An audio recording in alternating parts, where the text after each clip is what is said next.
Multiracial white supremacy. There's nothing that people love more than multiracial white supremacy. That's right. And because of that, I'm going to be showing you guys a clever card trick that you could do for your friends and family. We're going to be using the Retro Rocket deck of playing cards from penguinmagic.com. Thank you for sending out these bad boys. I'm going to be putting them to good use for this card trick.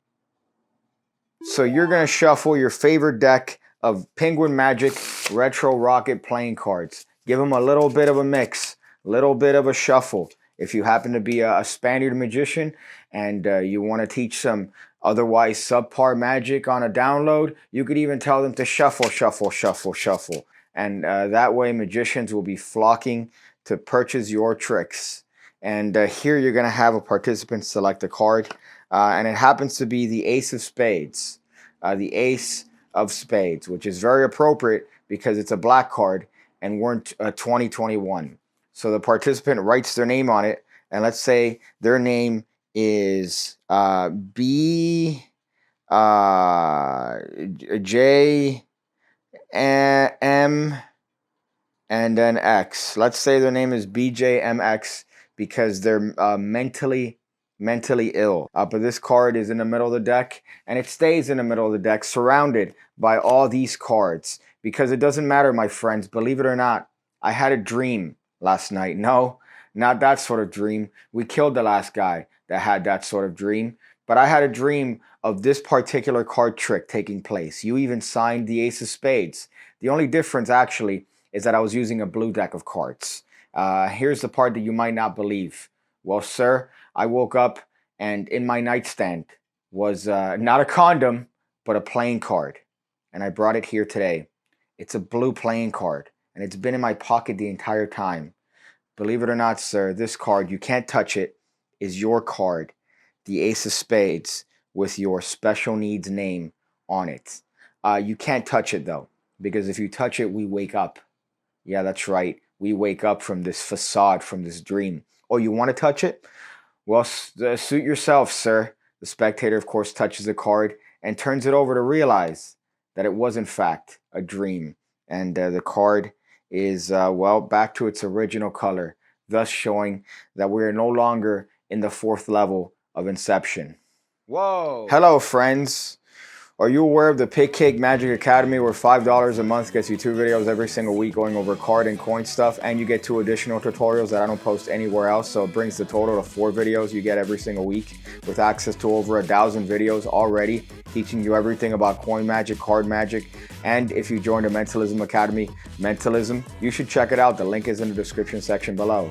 Now, this card trick is a classic based on a little bit of a hot one from Darwin Ortiz known as the Dream card. However, he had a wallet bit. It's a whole thing where you're palming in and out. Wasn't a huge fan of it. This is just a simple method.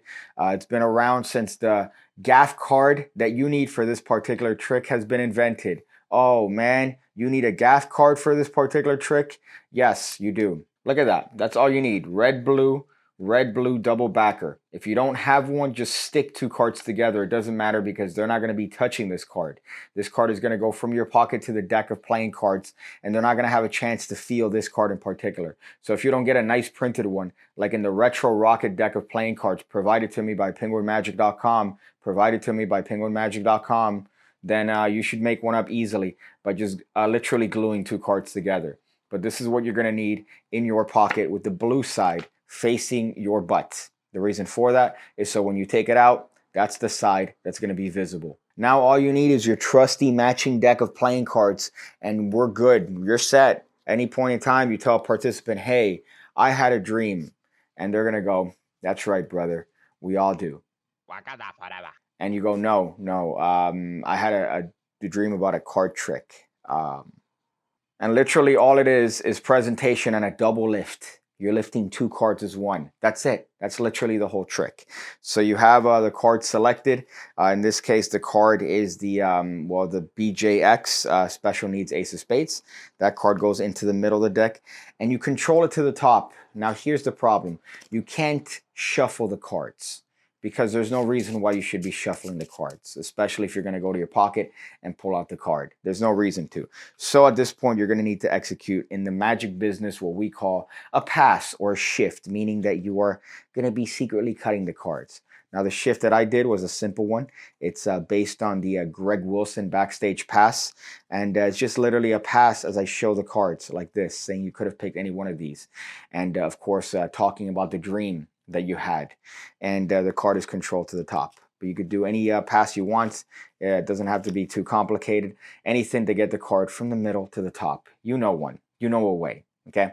That card is on the top, and now you're going to draw attention to the fact that you had a dream, and you were using a blue deck of cards. And of course, when you woke up, of course, you didn't find a lady next to you because you do card tricks for a living, but you did find something special. You found a blue playing card, a beautiful blue playing card. A beautiful new blue passport.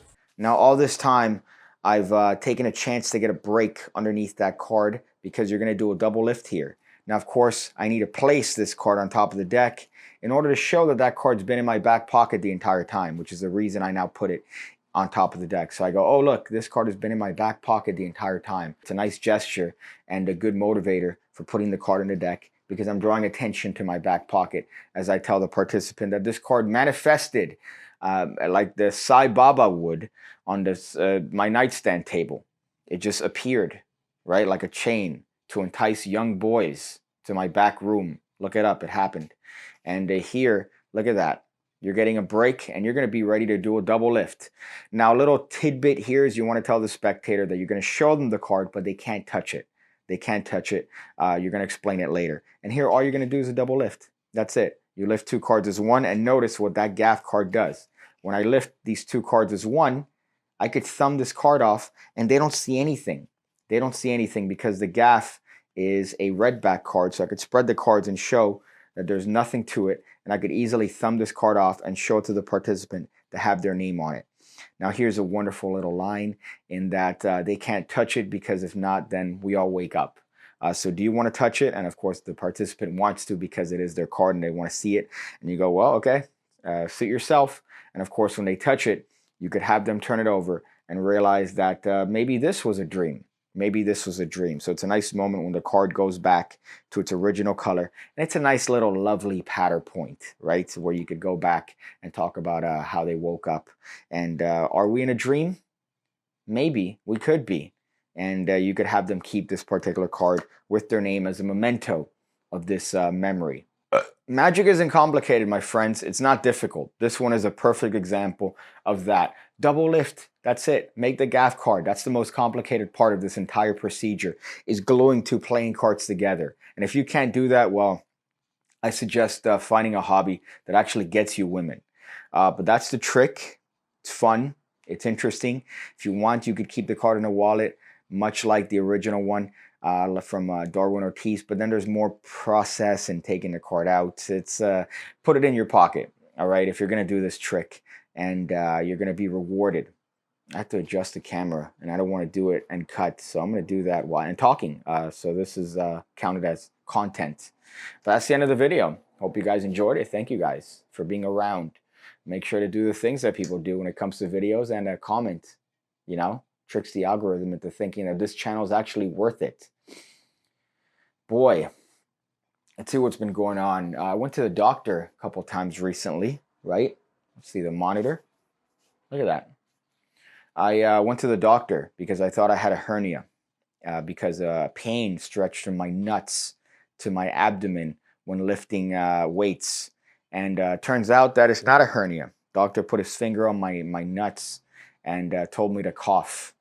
And he said I don't show the signs of having any sort of hernia, which is a good thing.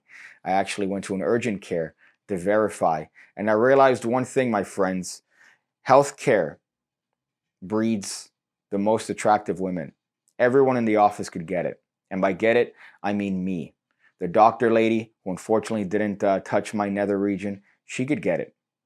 The people working in the desk, they could get it. Even the dudes working there can get it.